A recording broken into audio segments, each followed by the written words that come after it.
माता केकई केकई जी महाराज केकई नरेश पुत्री तथा महाराज दशरथ की तीसरी पटरानी थी।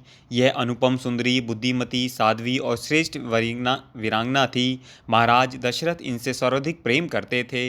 इन्होंने देवसुर संग्राम महाराज दशरथ के साथ सारथी का कार्य करके अनुपम शौर्य का परिचय दिया और महाराज दशरथ के प्राणों के 2 बार रक्षा की। यदि शंबरासुर से संग्राम में महाराज के साथ महारानी केकई ना होती तो उनके प्राणों की रक्षा असंभव थी। महाराज दशरथ ने अपनी प्राणों की रक्षा के लिए इनसे 2 वर मांगने का आग्रह किया और इन्होंने समय पर मांगने की बात कहकर उनके आग्रह को टाल दिया। इनके लिए प्रति प्रेम के आगे संसार की सारी वस्तुएं तुच्छ थी। महारानी केकई भगवान श्री राम से सर्वाधिक स्नेह करती थी। श्री राम के युवराज बनाए जाने संवाद सुनते ही ये आनंदमग्न हो गई। मंथरा के द्वारा ये समाचार पाते ही उन्होंने उसे अपना मूल्यवान आभूषण प्रदान किया और कहा, मंथरे, तूने मुझे बड़ा ही प्रिय समाचार सुनाया है। मेरे लिए श्री राम अभिषेक के समाचार से बढ़कर दूसरा कोई प्रिय समाचार नहीं हो सकता। इसके लिए तू मुझसे जो भी मांगेगी मैं अवश्य दूंगी। इसी से पता लगता है कि ये श्री राम से कितना प्रेम करती थी।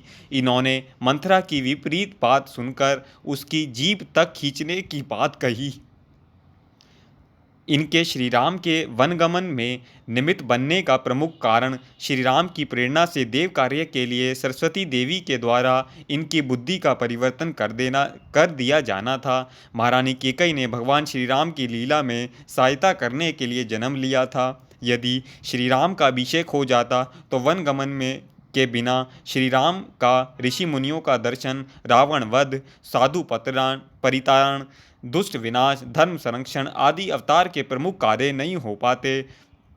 इससे स्पष्ट है कि केकई जी ने श्री राम की लीला में सहयोग करने के लिए ही जन्म लिया था। इसके लिए उन्होंने चिरकालिक अपयश के साथ पापिनी, कुलघातिनी, कुलग्नी आदि अनेक उपाधियों को मौन होकर स्वीकार कर लिया।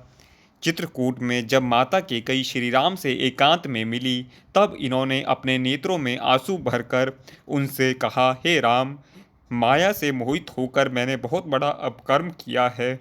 आप मेरी कुटिलता को क्षमा कर दे, क्योंकि साधु जन क्षमाशील होते हैं। देवताओं का कार्य सिद्ध करने के लिए आपने ही मुझसे यह कर्म करवाया है। मैंने आपको पहचान लिया है। आप देवताओं के लिए भी मन, बुद्धि और वाणी से परे हैं। भगवान श्री राम ने उनसे कहा, महाभागे, तुमने जो कहा यह मिथ्या नहीं है। मेरी प्रेरणा से ही देवताओं का कार्य सिद्ध करने के लिए तुम्हारे मुख से वह शब्द निकले थे, उसमें तुम्हारा कोई दोष नहीं है।